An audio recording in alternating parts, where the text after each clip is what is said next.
I don't know about you, but I love a good single-player campaign. And with some great games already out, 2016 is starting to look really promising. With that in mind, today gameranx brings you the top 25 single-player games of 2016. Number 25, the Banner Saga 2. The three-person indie development team at Stoic is creating a sequel to the Banner Saga, which, by the way, is an absolutely gorgeous turn-based tactical RPG along the lines of Final Fantasy Tactics or Shining Force. The draw to the original game is the Sleeping Beauty-inspired graphics along with the Game of Thrones-like adult plot. The original is probably one of the best kickstarted games out there, and it's really exciting they're making a sequel. Number 24, Gears of War 4, which is actually a game I didn't personally expect would ever exist, but I have to say I'm quite excited for how they continue the plot. Not to mention that the series has always been on the forefront of the graphical frontier, and I'm very excited to see it on a next-gen platform. Gears of War pioneered a lot of the conventions we see in third-person shooters today, and even though it's owned by Microsoft now, lots of people from the original team moved there with the franchise. Number 23, Homefront: The Revolution. I've said it a few times before, I think Homefront is a game that could have been a lot better. It suffered from a lot of missed opportunities, but the franchise itself has now changed hands, and the new developer has acknowledged that they do actually want to fix those things. This is exciting for me because I actually find the world of Homefront to be pretty interesting. Number 22, Ratchet & Clank. What is not simply just an HD up-res of an old game, Ratchet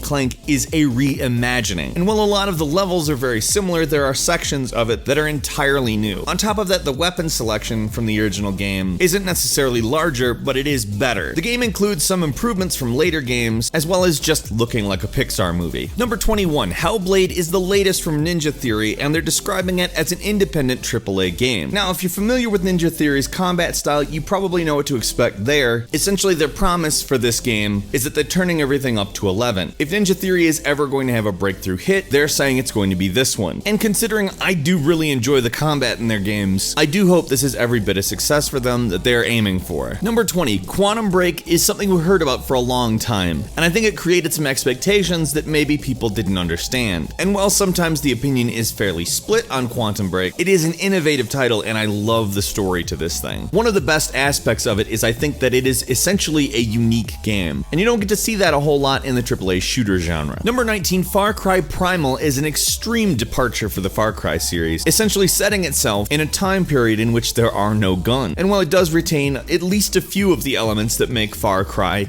well, Far Cry, I almost think that this is a more interesting version of the game. Having Far Cry exist in a time period that is so out there compared to what we expect very much heightens the stakes and makes the game more fun. Number 18, Hitman. The episodic reboot of the Hitman series, Hitman does a great job with what you expect Hitman to be. This game feels like what the old Hitman games wanted to be. As somebody who's played all of the Hitman games and was a little disappointed with Absolution, which is still a good game, but just it didn't do everything Hitman needed to do. I enjoyed the first episode and I'm really looking forward to the next ones. Number 17, Mafia III. After many years without a Mafia game, we're finally getting an update to a series that I think was never really given a fair shake. When it originally came out, people dismissed it as a Grand Theft Auto ripoff, and it really isn't. It's a much more in-depth, mechanics-oriented game that relied on elements like stealth and management of your gang to elevate the experience above that of simply a clone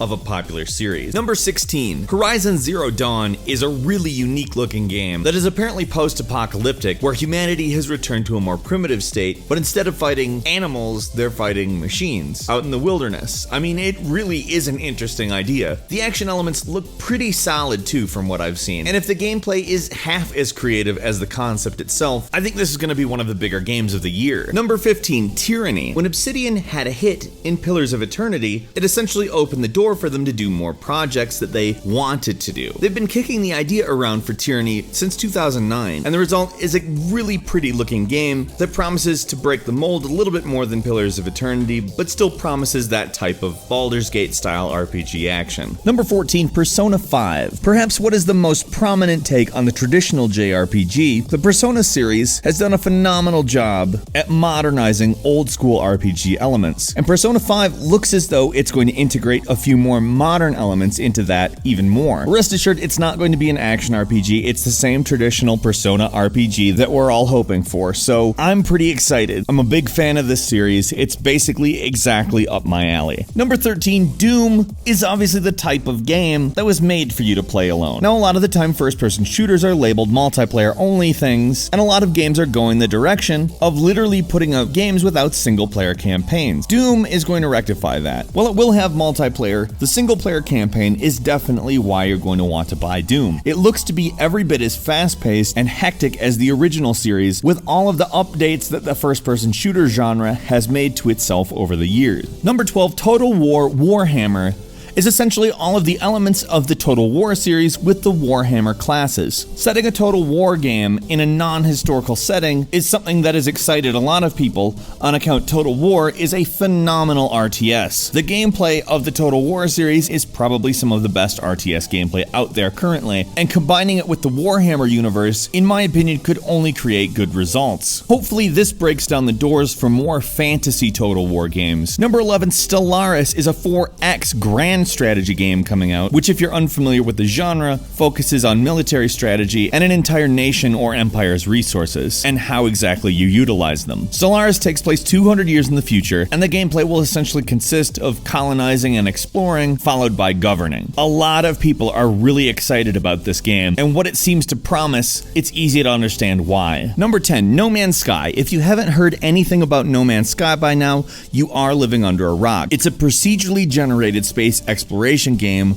with 18 gajillion planets. The amount of planets almost seems like a made-up number, but this game features so many different mechanics, from trade to combat to exploration, and such a unique, beautiful art style that is, in all honesty, actually really impressive considering so much of it is procedurally generated. No Man's Sky is actually one of my highest priority games to play this year. Number 9, Final Fantasy XV. Another game that has been in development for an extremely long period of time, and seemingly has been trying to redefine what Final Fantasy itself can be, looks largely as if it's going to succeed. Everything that we've played from this game has been promising. It's a gorgeous, beautiful game, and takes what we know of Final Fantasy and completely reinvents it in a manner that doesn't feel alienating. Number 8, Enter the Gungeon, which brings a lot of aspects of bullet hell and dungeon crawling into one retro packaged game that looks gorgeous, as well as fast-paced and challenging. Some of the weapons in this game look really innovative and fun, and it looks to bring a more complex angle to the arcade elements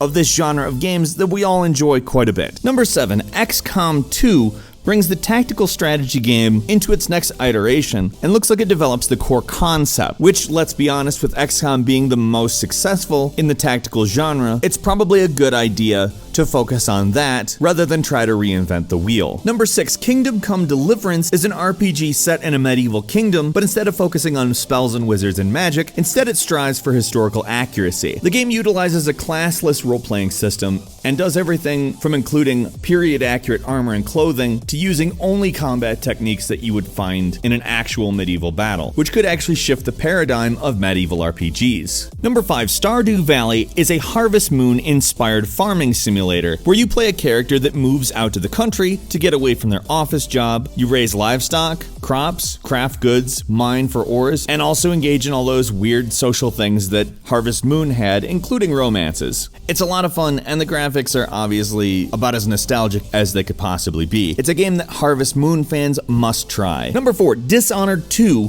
is a sequel to one of my favorite games, period. I love Dishonored. From Dunwall to the Empire to the aesthetic to the powers to the pacing to the story to everything. I love this game, and I absolutely love hanging around with the characters. So I'm excited very much to go back into that world and see what's happened after a few years, as well as occupy characters with developing powers that seem to very much expand on the scope of what Dishonored set out to do. Number 3, Uncharted 4: A Thief's End. Now, the Uncharted series is a very cinematic one, and it looks as though this is the final one of them. Now, we don't know what's going to happen to Nathan Drake, but we do know that this is going to be a game that improves on the scale of an already massive series. And as Uncharted has constantly defined the genre that it occupies, A Thief's End most likely will do the same. Number 2, Dark Souls 3. Perhaps one of the most difficult series in gaming is Dark Souls, and it has gained a reputation as being a series that is definitely for hardcore gamers. Dark Souls 3 delivers. On top of being everything you expect Dark Souls to be, it is gorgeous and a game that I think everybody needs to at least try. And number 1, Deus Ex Mankind Divided continues the story of a world where people are augmented with various machinery to quote-unquote improve their bodies, and in many cases make up for lost limbs. Mankind Divided is about the story between people who don't have augments and people who do, and the increasing rift between them. There have been a few missteps in the development and marketing, but it seems as though those have been rectified, and let's face it, the Deus Ex world is probably one of the best and most interesting gaming worlds out there. A few bonus games for you: a side-scrolling shooting game called Cuphead, which brings a completely unique, old-school Disney art style to a genre of game that's a lot of fun.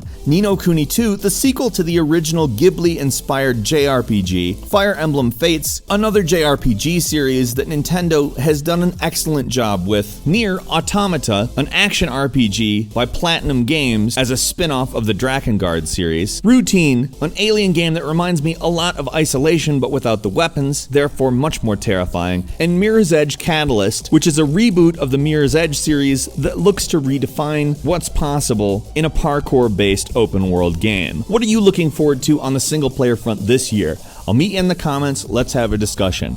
If you enjoyed this video, please click the like button, and if you're not subscribed, now's a great time to do so. As always, we thank you very much for watching this video, and we will see you again next time, right here on gameranx.